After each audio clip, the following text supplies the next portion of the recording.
Assalamualaikum warahmatullahi wabarakatuh. Halo friends, apa kabar kalian semua? Semoga kalian dalam keadaan baik-baik saja ya. Dan jangan lupa tetap semangat, walaupun kita masih dalam pembelajaran jarak jauh. Nah, sebelum kita mulai materi, Mister mau bertanya nih sama kalian. Kira-kira kalian tahu nggak sih yang Mister pegang ini apa? Ada yang tahu? Ya, betul. Ini adalah singkong. Nah, selanjutnya ada yang tahu nggak ya ini apa? Ya, betul. Ini adalah kentang. Selanjutnya, yang terakhir. Kira-kira ini apa ya? Ini juga bisa untuk menyehatkan mata kita loh. Iya, betul. Ini adalah wortel. Nah, kenapa sih Mister bertanya benda-benda tersebut kepada kalian? Mau tahu kan jawabannya? Nah, hari ini kita akan membahas sesuatu yang gak jauh dari benda-benda yang tadi Mister tunjukkan kepada kalian.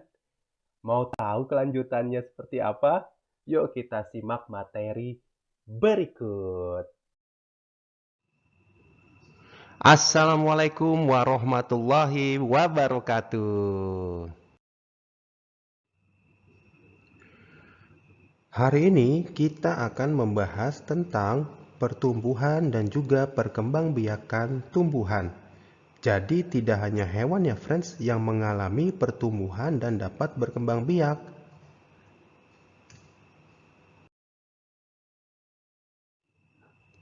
Dari video sebelumnya, ternyata tumbuhan juga dapat tumbuh ya friends. Nah, pertumbuhan tanaman.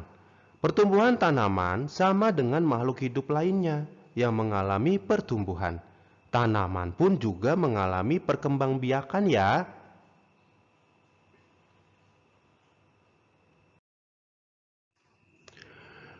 Perkembangbiakan pada tumbuhan dibagi menjadi dua ya friends, yaitu perkembangbiakan alami dan juga perkembangbiakan buatan. Perkembangbiakan alami adalah perkembangbiakan secara sendiri, tanpa adanya bantuan dari manusia. Nah, selanjutnya ada perkembangbiakan buatan. Kalau perkembangbiakan ini, kita dapat membantu dalam proses perkembangbiakannya. Jadi, ingat ya friends, perkembangbiakan alami itu dengan cara apa saja ya friends? Ada yang tahu nggak? Nah, pastinya kalian ingin tahu dong. Oke, yang pertama adalah dengan cara biji. Kira-kira tanaman apa saja ya yang berkembang biak dengan biji? Ya, betul. Contohnya adalah mangga, kemudian ada juga cabai, dan juga ada rambutan. Kalau kalian memakan rambutan, pasti ada bijinya kan, friends? Nah, biji tersebut bisa menjadi cikal bakal pohon rambutan. Begitu juga dengan buah-buahan yang berbiji lainnya. Biji tersebut akan menjadi tunas, lalu kemudian menjadi tanaman muda, dan akhirnya akan menjadi tanaman dewasa.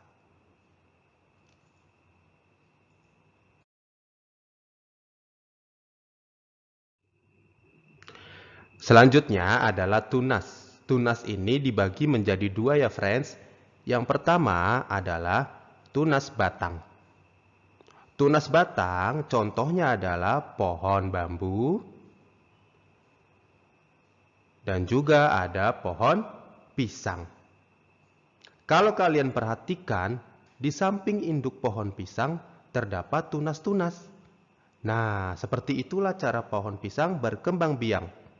Begitu juga dengan pohon bambu.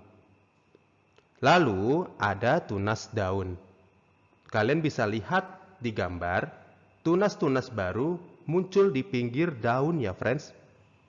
Itu sebabnya tumbuhan seperti ini disebut berkembang biak dengan cara tunas daun. Contohnya adalah cocor, bebek.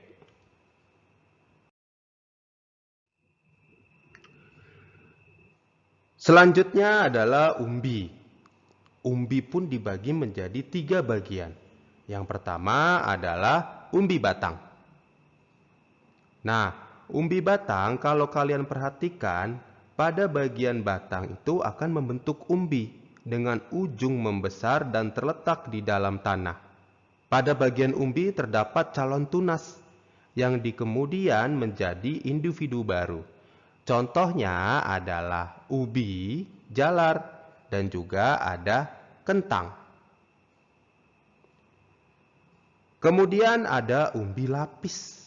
Kita lihat nih gambarnya, friends.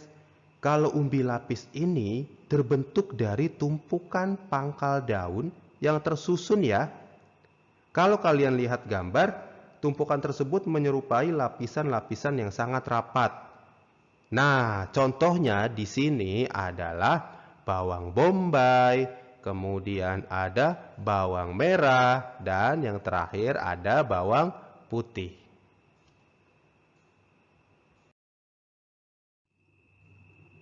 Selanjutnya adalah umbi akar.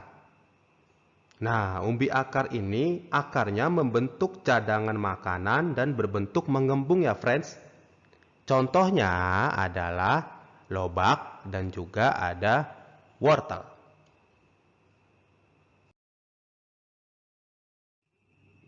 Selanjutnya adalah spora.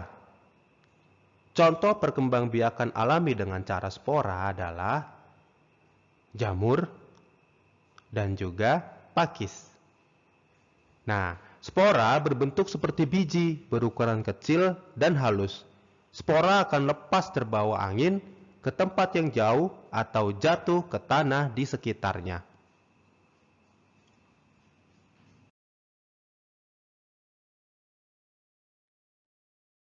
Kesimpulannya, perkembangbiakan alami pertama ada biji, lalu kemudian ada tunas. Tunas dibagi menjadi dua, yaitu tunas batang dan juga tunas daun. Yang ketiga ada umbi. Umbi terbagi menjadi tiga, ada umbi batang, umbi lapis, dan juga umbi akar. Dan yang terakhir adalah spora.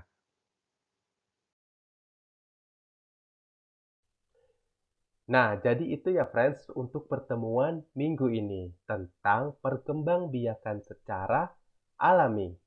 Sampai ketemu di pertemuan selanjutnya. Wabillahi taufiq wal hidayah. Wassalamualaikum warahmatullahi wabarakatuh. Bye bye.